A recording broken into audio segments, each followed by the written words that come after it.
वो ये कि ये जो कथा होने जा रही है पूज्य श्री मामा जी की, ये कथा सबको श्रवण करनी चाहिए।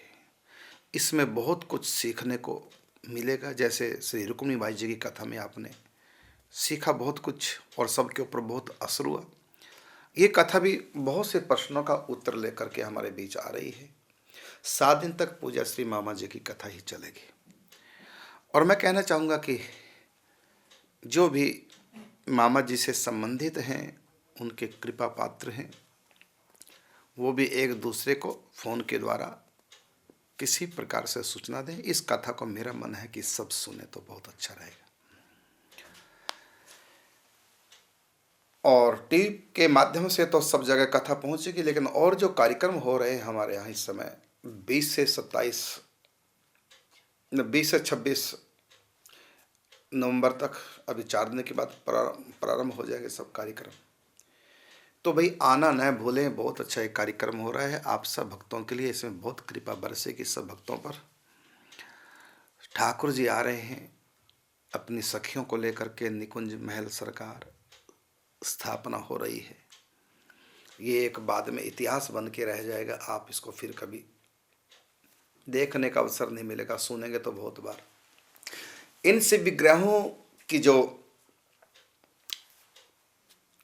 जिस आधार पर ये बनाए गए हैं वो हमारे अंदर की चीज है। ये शब्द बहुत बार आप लोग सुनते होंगे, बाहर से तो कृष्ण ही दिखत भीतर कृष्ण बने हैं राधा, राधा भी बाहर से राधा भीतर कृष्ण बनी बिन बाधा। और गीता में भगवान ने इशारा किया, मई ते तेसु चाप्य, मैं उनमें वास करता हूँ, वो मुझ में वास करते हैं जो मेरे प्रेमी भक्त हैं। तो राधा रानी तो स्वयं प्रेम स्वरूपणी है। प्रीतम श्याम सुंदर को हृदय में हमेशा बसाए रखती हैं। तो राधा रानी बाहर से राधा के स्वरूप में अवश्य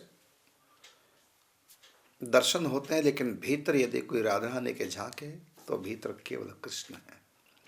इसी प्रकार श्री कृष्ण भी बाहर से भले कृष्ण दिखाई दें, यदि कोई ऐसा रसिक हो जो भीतर झांकना जानता हो, तो भीतर जब हम कृष्ण के झांकेंगे तो भीतर कृष्ण मिलेंगे नहीं, भीतर राधा रानी है। राधा कृष्ण, कृष्ण है राधा, एक रूप दो प्रीति अगाधा, राधा कृष्ण सनेही एक प्राण द्वय देही। यही वो स्वरूप होगा।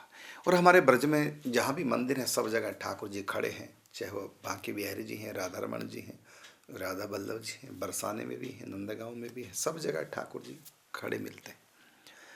लेकिन ये निकुंज के ठाकुर जी हैं, ये हमारे संप्रदाय में जब दीक्षा देते हैं और उनको सेवा जब सौंपते हैं तो निकुंज बिहारी ठाकुर जी की सेवा सौंपते हैं। और उसमें चित्र भी हमारे यहाँ निमार संप्रदाय में बना होता है कि प्रिया प्रीतम विराजमान है और दोनों तरफ सखियाँ सेवा में, और स्वयं भी सखी भाव धारण करके प्रिया प्रीतम की सेवा करें। ये हमारे निम्बार संप्रदाय की उपासना है।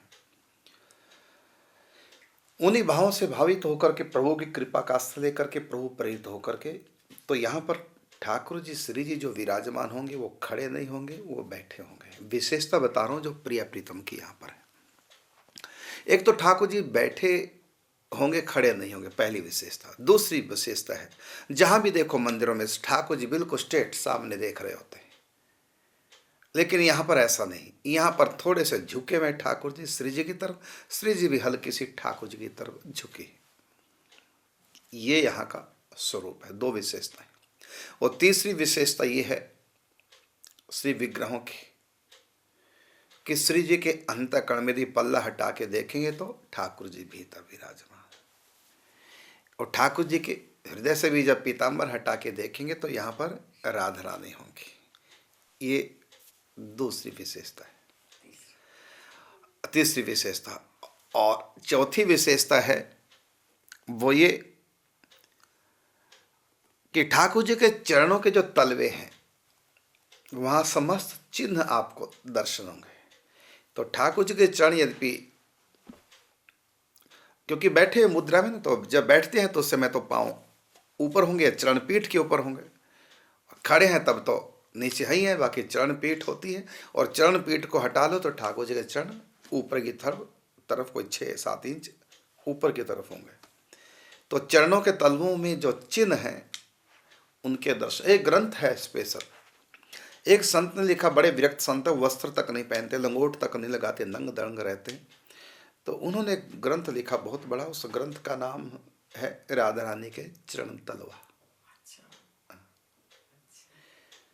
तो पूरा ग्रंथ उन्हीं के ऊपर है, चरण तलवों के ऊपर पूरा ग्रंथ है। लेकिन किसी भी मंदिर में श्री जी के चरण तलवों के दर्शन हैं, चरणों के ऊपर से दर्शन हो जाते हैं, कि नीचे से दर्शन कैसे होंगे, क्योंकि ठाकुर जी खड़े हैं तो नीचे से दर्शन तो हो ही नहीं सकते। लेकिन ये जो स्वरूप हो गया है प्रिया प्रीतम का, यहाँ चरणों के तलों में जो चिन्ह है, जो शास्त्र में लिखा है, वो सब चिन्ह दर्शन होंगे। कैसे होंगे दर्शन? तो नीचे से चरण पीठ हटा देंगे और उसकी जगह नीचे धरती पे दर्पण रखा जाएगा। उस दर्पण में हम झांकेंगे, जो ठाकुर जी के चरण चिन्ह दिखाई देंगे। तो एक ये विशेषता है इनमें, और एक विशेषता है इस श्री विग्रह में, यहाँ श्री जी आशीर्वाद की मुद्रा में नहीं है। सब मंदिरों में राधा रानी इस प्रकार आशीर्वाद, वहाँ थोड़ा सा ऐश्वर्य झलकता है, आशीर्वाद में थोड़ा सा ऐश्वर्य झलकता है। लेकिन यहाँ निकुंज की राधा रानी बिल्कुल माधुर्य में है। तो वो आशीर्वाद की मुद्रा में हाथ नहीं है, बल्कि प्रीतम के कंधे पर हाथ धार कर। और ये हमने कहाँ से लिया है, कहाँ से हमारा भाव बना? जब हम दर्शन करने गए थे, जाते हैं बहुत बार कदम खंडी में, तो नागजी महाराज की जो जटाएं उलझी थी झाड़ी में, तो 3 दिन के बाद से हम ठाकुर जी आए, फिर श्री जी आई सुलझाने के लिए। तो जब श्री जी आई, क्योंकि 3 दिन से नागा बाबा ने कुछ खाया नहीं था, निमाड़ संप्रदाय के बड़े ऊंचे संत हुए नागाजी महाराज। तो नागा जी की झाड़ी के नाम से स्थल प्रसिद्ध है, बरसाने के ही बिल्कुल बगल में पड़ता है। यहाँ से को लगभग 3 किलोमीटर दूरी पर है, जहाँ मैं इस समय मैं बैठा हूँ, 108 कुटिया से 3 किलोमीटर की दूरी पर। तो वहाँ पर राधा रानी करुणामयी है।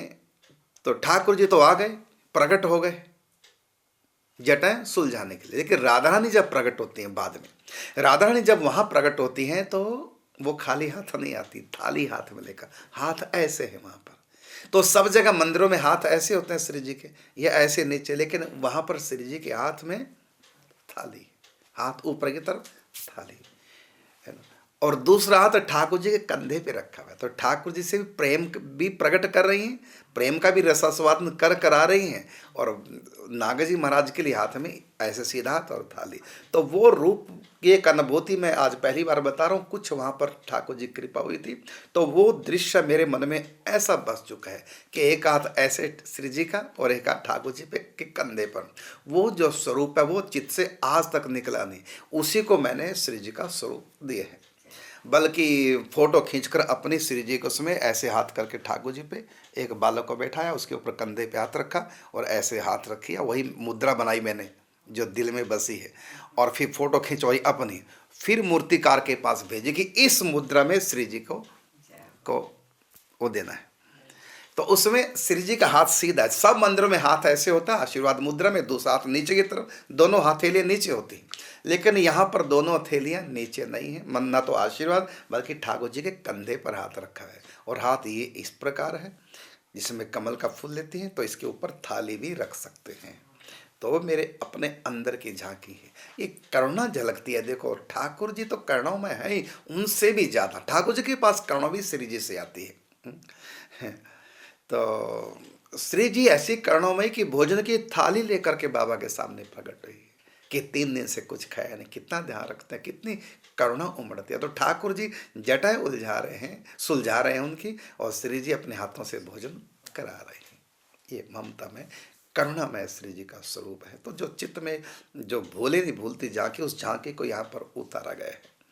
तो चरण तलवों का देखो, कहीं भी दर्शन नहीं होंगे, यहाँ होंगे श्री जी के हृदय में ठाकुर जी होंगे, और एक दूसरे की तरफ हल्का हल्का देखते हुए होंगे। तो ये भाव है यहाँ पर। तो जब स्थापना होगी तब तो सर्वांग दर्शन एक बार होंगे, नहीं तो हर रोज सर्वांग दर्शन नहीं होंगे। सर्वांग दर्शन होंगे केवल अक्षय तीज पर। प्रिया प्रीतम के सर्वांग दर्शन साल में केवल एक बार होंगे, अक्षय तीज पर। तो अक्षय तीज पर पत्नी आप अगली बार आएंगे कि नहीं आएंगे, लेकिन अब होंगे, क्योंकि अब स्थापित हो रहे हैं। अब सर्वांग एक बार दर्शन ठाकुर जी की झांकी होगी, उसके बाद फिर श्रृंगार धारण कराएंगे। तो अब सर्वांग दर्शन होंगे, उसके बाद कभी सर्वांग दर्शन नहीं होंगे, वो होंगे साल में एक बार, अक्षय तीज के दिन, साल में एक बार। लेकिन अब जो सर्वांग दर्शन करना चाहें तो उस समय उनके लिए भी बहुत बड़ा ये सुअवसर है।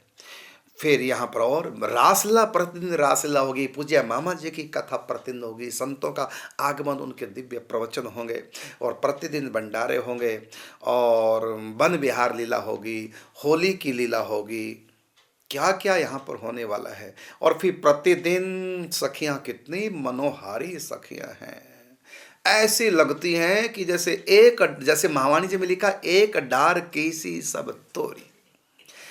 माने एक सखी को छुपा दो, दूसरी सामने कर दो, तो आप कहेंगे वही है।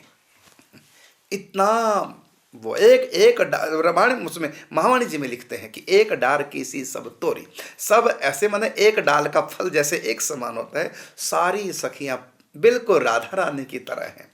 कई बार तो ठाकुर जी को भ्रम हो जाता है कि राधा रानी आ गई हैं, लेकिन सखी कहते मैं राधा रानी नहीं। तो ऐसा साम्य बिल्कुल एकदम वो रूप है। और यहाँ और विचित्र बात देखें, श्री विग्रह में जो कहीं भी देखने को नहीं मिल पाएगी आपको। और आने वाले समय में भले अब कोई यहाँ का देख करके प्रेरित होकर के करे, अलग बात। तो सखियों के हृदय से भी जब आंचल को हटाओ, तो सखियों के हृदय में यहाँ पर जो है विग्रह में श्री जी होंगी, और श्री जी के हृदय में फिर ठाकुर जी होंगे। फिर सुनेंगे कैसा होगा, तो श्री जी के हृदय में ठाकुर जी, ऐसी सखियों के हृदय में झांकी होगी। तो सखियां हैं, जब ये पल्ला हटाएंगे ऊपर से, तो यहाँ पर राधा रानी, सखियों के हृदय में राधा रानी, पूरा स्वरूप चरण से शिखा तक पूरा स्वरूप राधा रानी का है। और फिर उन राधा रानी के हृदय में ठाकुर जी विराजमान है। ऐसा यही सखी भाव है। सखियों के हृदय में श्री जी बसती हैं, और श्री जी अपने ठाकुर जी को हृदय में बसा करके बसती हैं सखियों के हृदय में। यही है सखी स्वरूप, यही है सखी भाव। तो सखी भाव यहाँ पर आपको दिखाई देगा। सखी भाव है क्या, जिसके हृदय में राधा रानी बसी है। और राधा रानी कभी भी अकेली नहीं होती है, नित्य बिहारिणी होती है। हमारे हृदय में भी जब बसती है तो ठाकुर जी को लेकर ही बसती हैं। तो सखी के हृदय में ठाकुर जी, ठाकुर जी के हृदय में सखी के हृदय में श्री जी, श्री जी के हृदय में ठाकुर जी। तो सखियां श्री जी की उपासक होती, यही है सखी भाव।